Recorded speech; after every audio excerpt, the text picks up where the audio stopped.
Ahora el uso de la palabra a la senadora María del Pilar Ortega Martínez para presentar a nombre propio y del senador Héctor Larios Córdoba del Grupo Parlamentario del Partido Acción Nacional un proyecto de decreto por el que se reforman y adicionan diversas disposiciones de la Ley General de Sociedades Mercantiles.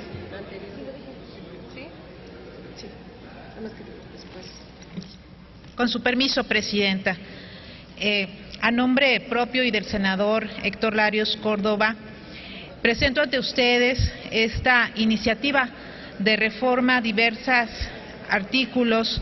de la Ley General de Sociedades Mercantiles. Uno de los aspectos importantes en la agenda del Congreso de la Unión debe ser la búsqueda de mecanismos eficaces que logren detonar el desarrollo económico en el país a través de un marco jurídico potente que establezca alternativas legales ágiles y versátiles en el sector comercial, pero que a la vez proporcione certeza jurídica para todas las personas que intervienen en los actos de comercio. En efecto, dado el fenómeno de la globalización y de la apertura comercial de nuestro país en el mundo, hace que debamos responder de manera clara, oportuna y certera a las exigencias de competitividad y productividad, a través de esquemas de organización claros y sencillos que detonen inversión tanto interna como externa. Es así que en la búsqueda de mejores esquemas regulatorios en materia mercantil, particularmente en el esquema relativo a los mecanismos de constitución y operación de las sociedades mercantiles existentes dentro de nuestro ordenamiento normativo, surge el tema de las sociedades unipersonales o también llamadas empresas unimembres, como se les conoce en algunas otras latitudes del mundo. En efecto, estas sociedades unipersonales, conocidas así por la doctrina y por el derecho comparado a nivel internacional, son sociedades de un solo socio. Su carácter de sociedad puede o debe, no puede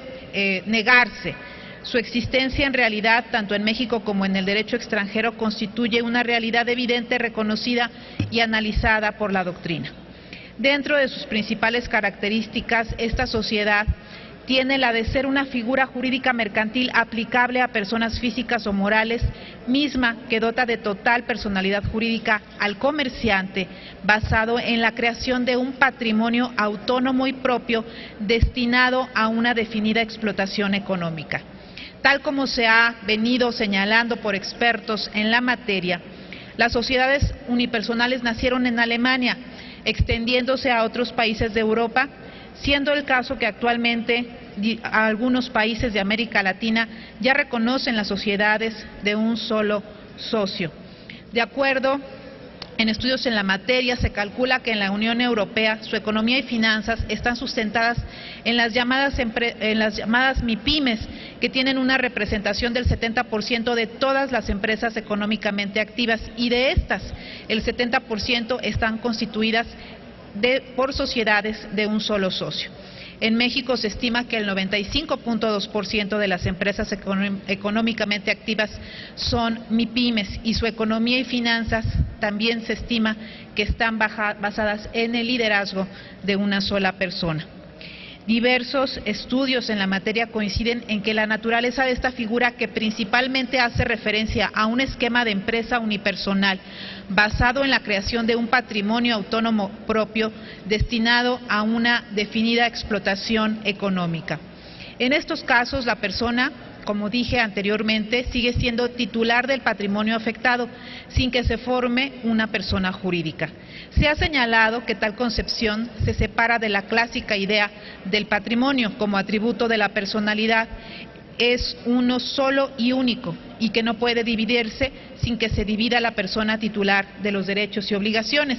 En este caso, el patrimonio autónomo en sí mismo considerado permite la afectación de unos bienes de la persona al cumplimiento de una determinada finalidad de tipo comercial. La legislación mexicana aún no reconoce la figura de la sociedad unipersonal, y este motivo se fundamenta en el no reconocimiento proveniente de la propia definición hecha en la Ley de Sociedades, ya que ésta actualmente establece que para la constitución de una sociedad se requiere que existan más de dos socios. Si bien es cierto que la ley no la reconoce, debemos observar que existe una tendencia hacia la constitución de sociedades o al menos de sociedades anónimas con un número menor de socios. Esto gracias a las reformas de 1992 a la Ley General de Sociedades Mercantiles, la cual redujo el número de socios de 5 a 2 y puede darse el caso de que muchas sociedades anónimas en realidad la mayor o la totalidad de las acciones pertenezcan a un único socio a mayor abundamiento. Podemos señalar que existen sociedades en las que concurren 5 socios para su constitución, pero resulta que uno solo tiene el 96% de las acciones o bien de las partes sociales. Este panorama crece a medida que las sociedades en su capital son más pequeñas, es decir, a las MIPYMES. Cabe señalar que en los países donde su legislación contempla las sociedades unimembres o unipersonales, este tipo de figuras pueden llegar a conformarse cuando se haya creado de forma inicial como sociedades unipersonales o bien cuando, siendo pluripersonales, la totalidad de las acciones haya pasado a un solo socio ante el cual se convierte en único propietario. Al respecto, no desconocemos que en el mes de octubre de 2010 fueron aprobadas por el Congreso de la Unión diversas reformas y adiciones a la Ley General de Sociedades Mercantiles con la finalidad de incorporar a nuestro orden jurídico nacional el reconocimiento legal de las llamadas sociedades unipersonales. No obstante, dichas reformas fueron objeto de observaciones por parte del Ejecutivo Federal en el mes de noviembre de 2010 y las mismas no fueron superadas por el Congreso de la Unión, lo que ocasionó que la reforma legal correspondiente no tenga vigencia. El Ejecutivo Federal en aquel momento, entre las observaciones emitidas, estimaba incorrecto, técnicamente hablando, crear una modalidad especial para las sociedades unipersonales y, en consecuencia, un capítulo que las regulara, sugiriendo que la alternativa acorde al principio de desregulación era simplemente la modificación del requisito de número de socios para la constitución de la sociedad. Se observaba también la necesidad de establecer al mismo tiempo que todas las referencias empleadas por la Ley General de Sociedades Mercantiles en el sentido de utilizar socios o miembros, en su caso accionistas, se entenderían aplicables al socio único en el caso de unipersonalidad. Pero a pesar de estas observaciones y a pesar de estas reflexiones, el propio Ejecutivo Federal en aquel momento reconocía en las mismas la utilidad y conveniencia de esta figura mercantil, por lo que el motivo principal de las objeciones realizadas versaban sobre la forma en cómo se había constituido esta figura, es decir, observó la inconveniencia de constituir una modalidad especial para las sociedades unipersonales, lo cual desde su óptica podría ser resuelto a través de la modificación del requisito del número de socios. Al respecto es preciso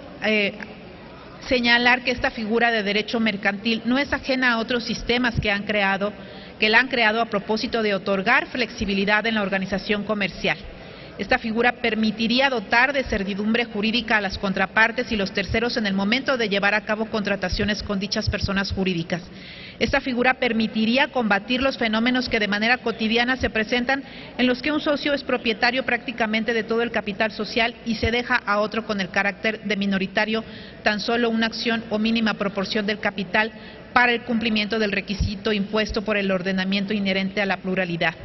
Propiciaría agilidad de los mecanismos de constitución y de operación de las sociedades, a la vez que generaría circunstancias de flexibilización y dinamismo de los procesos económicos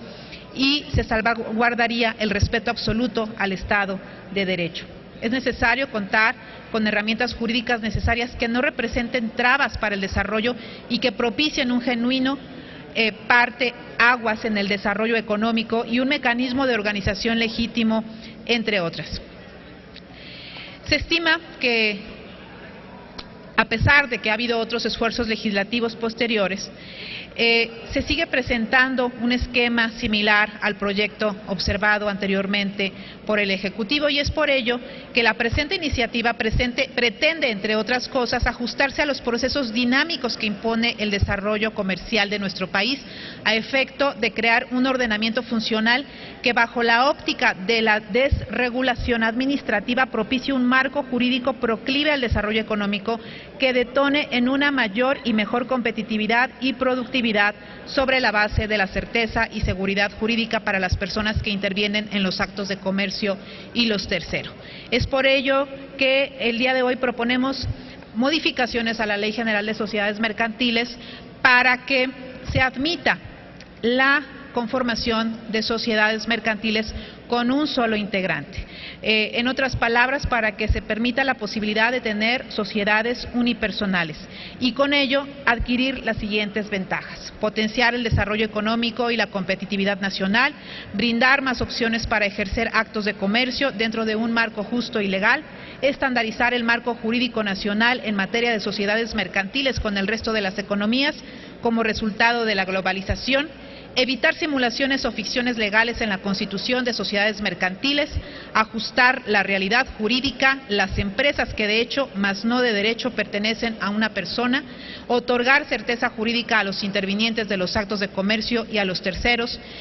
propiciar una mayor recaudación tributaria ante el aliciente de una posible disminución del comercio informal al flexibilizarse los esquemas para el ejercicio del comercio, entre otros. Es por ello que ponemos a su consideración la presente iniciativa y solicitamos se asiente íntegra en el diario de los debates. Es cuanto, Presidenta. Gracias, senadora.